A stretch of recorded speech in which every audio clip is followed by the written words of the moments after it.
Far beyond the northern winds, there was once said to be a paradise. A land of eternal spring, glowing skies, and a race of godlike beings. The Greeks called it Hyperborea. But what if it wasn't just myth? What if a forgotten civilization once thrived in the Arctic and left behind secrets scattered across ancient maps, myths, and the poles of our planet? This is the story of Hyperborea, the land history forgot. Long before maps etched coastlines into parchment, before compasses pointed north, there were stories passed in whispers, sung in hymns carved into temple walls. To the ancient Greeks, beyond the reach of the northern wind, there existed a place of wonder, a paradise untouched by war, hunger, or decay. A realm bathed in perpetual sunlight where the sun never set. They called it Hyperborea, the land beyond Boreas, the god of the north wind. According to legends, it lay far to the north, above the lands of the Scythians, beyond the snowy mountains.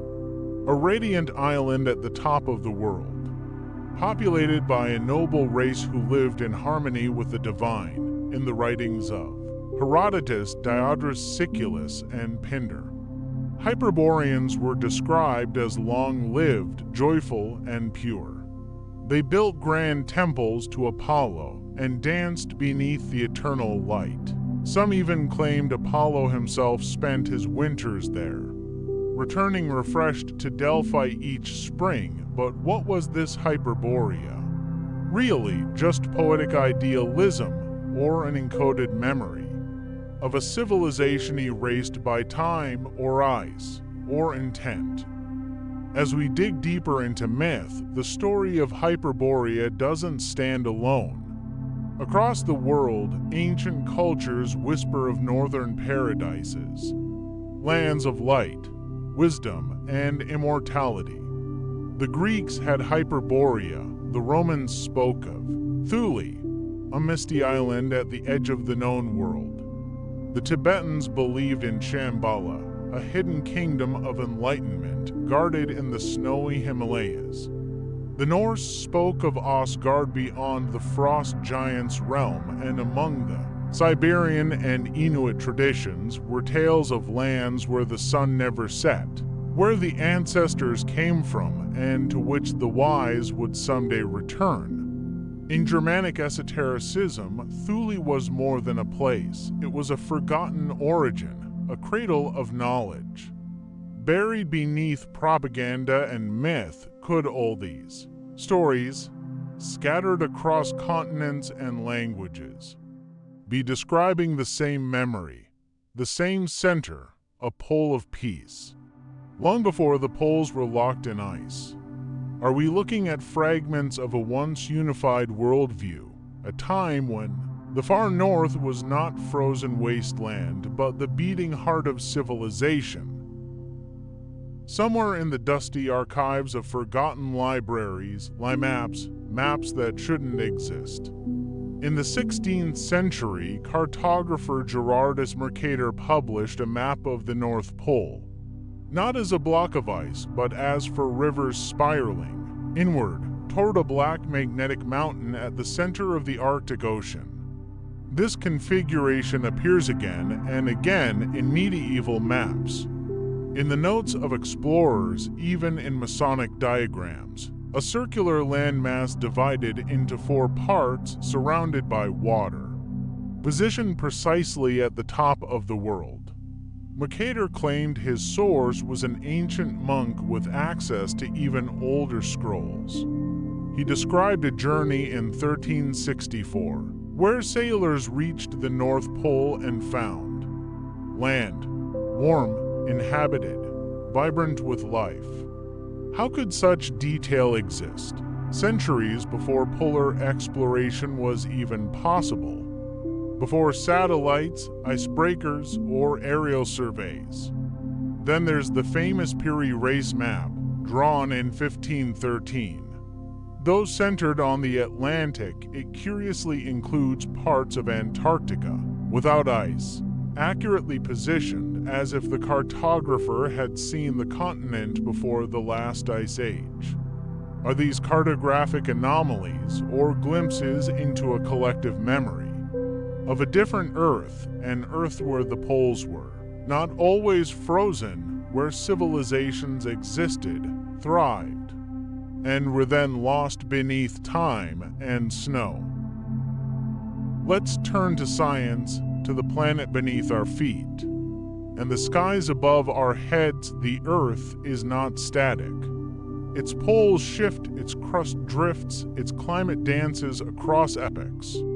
Geologists have long discussed pole shifts, sudden or gradual tilting of the Earth's axis, magnetic reversals, crust displacement theories. Some models suggest that 12,000 years ago, the North Pole may not have been where it is today. That vast regions now covered in ice may once have basked in temperate climates.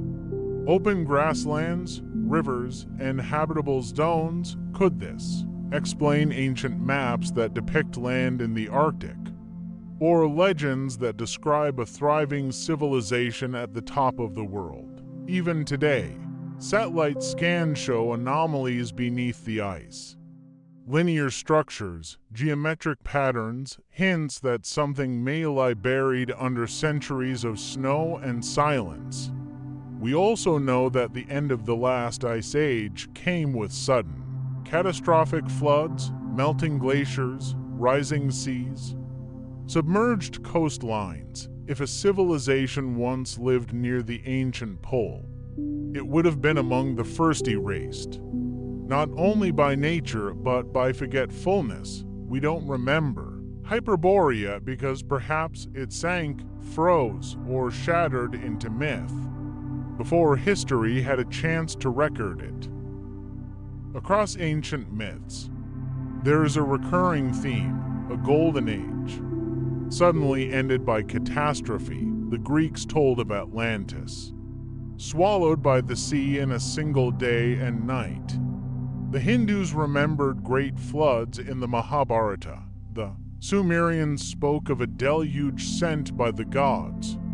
And Native American tribes recall times when the sky fell and the earth cracked. What if these are not merely metaphors, but fragmented recollections of a global disaster, one that ended civilizations and buried their memories in mud and ice?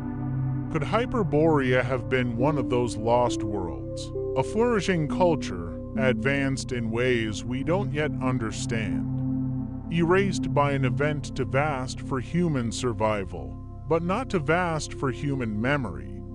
Today, we see geological evidence of sudden upheaval around 12,000 years ago, massive floods, rapid sea level rise, extinction events, the end of the Younger Dryas, a mysterious period that coincides with many myths of global collapse. If Hyperborea did exist, it may have been one of the first casualties, and what we now call myth could be the echo of a memory older than any written word, a memory encoded in stars, stone, and song, waiting to be remembered. Sometimes the best evidence is hiding in plain sight.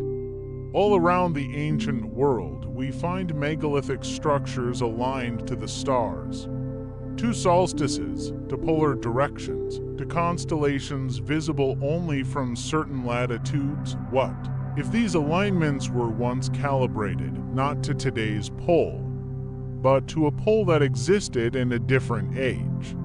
In places like Stonehenge, Göbekli Tepe, the temples of Karnak, there are alignments that seem off just slightly, as if the sky itself had shifted. In Siberia, petroglyphs depict spiral suns above Arctic horizons.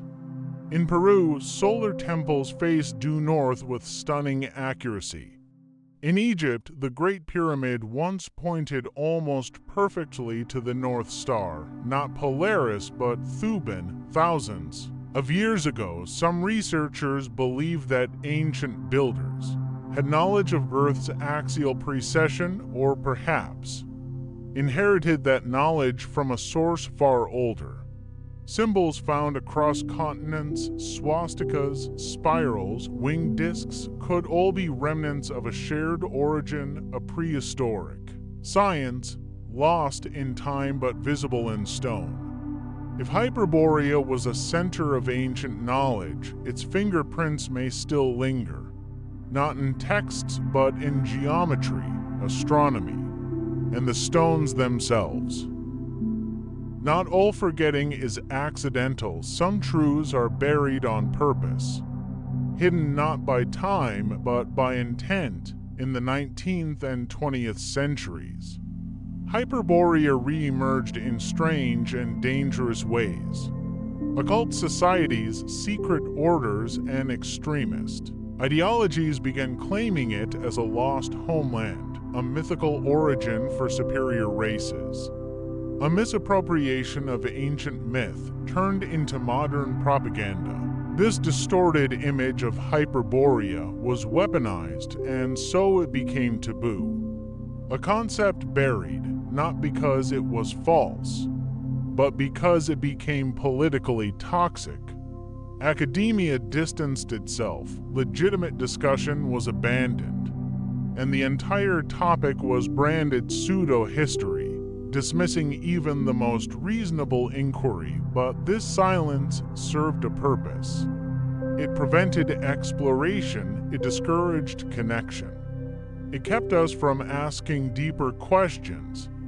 What if the real Hyperborea had nothing to do with race, ideology, or myth, but everything to do with memory? And the fear of rewriting history to rediscover Hyperborea would be to admit we forgot something fundamental, something that challenges our understanding of where knowledge truly began. Why do we search for lost worlds? Why do names like Atlantis, Lemuria, and Hyperborea captivate us? Because deep down, we know something's missing. The story we're told is neat, linear, and convenient. But the stones, the maps, the myths, they tell a different tale.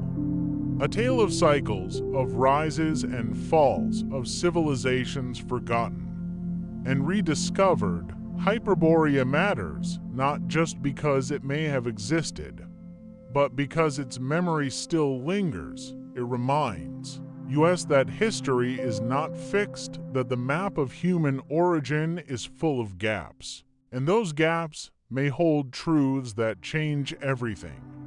The ancients looked north not in fear, but in reverence. They believed the north held wisdom, purity, and light. Perhaps that's where it all began, and where we must look. Again, not just on the ice, but in ourselves, in the myths we carry, and the truths we've long denied. Hyperborea may not be a place on a map, but a mirror in the mind, reflecting a world we once knew and a future we must now choose to remember. We've journeyed far, through legends, maps, megaliths, and ancient memories, tracing the outline of a land said to exist beyond the North Wind. But what if we've misunderstood Hyperborea all along? What if it was never meant to be found on a map? What if Hyperborea is not a place, but a state, a frequency of consciousness, a level of awareness once reached, and now forgotten? The ancients spoke in symbols, not in literal terms, but in layers of meaning. When they described a land of eternal light, of joy, peace, and wisdom, were they speaking of geography, or of a spiritual state humanity once inhabited? In every myth, Hyperborea was a place of harmony, where humans lived alongside the divine, without conflict, without decay. What if that divine harmony was once real? A time when consciousness was elevated, when humanity remembered its purpose, when we were not divided by borders, belief, or fear. Perhaps Hyperborea was not lost to flood or ice, but to amnesia, a fall in awareness, a descent into forgetfulness, into the material, the mechanical, the fractured, and now, in the present moment with our planet in crisis. Our histories in fragments, we feel the echo of that ancient light, calling us back, not north, but inward. What if? The poles shifting, the climate destabilizing, are physical reflections of an inner imbalance. And what if, to return to Hyperborea, means not sailing to frozen seas, but awakening something long dormant within ourselves? The myth says Hyperborea was untouched by war, free from disease, in harmony with nature. Isn't that what we long for today? Maybe the ancients left us clues not to build cities of stone, but to rebuild something far more sacred. Memory, balance, unity, because the greatest loss is not land, but what once lived in the hearts of those who walked it. We are not just uncovering ancient stones. We are excavating forgotten truths. What if Hyperborea still exists? Not as icebound ruins, but as a potential. A direction in which humanity can turn once we remember who we truly are. Not children of chaos, but survivors of a golden age. Dreamers of a world once whole. And maybe, just maybe, the key to our future lies in remembering our deepest past, because Hyperborea was never lost. It is simply waiting to be remembered.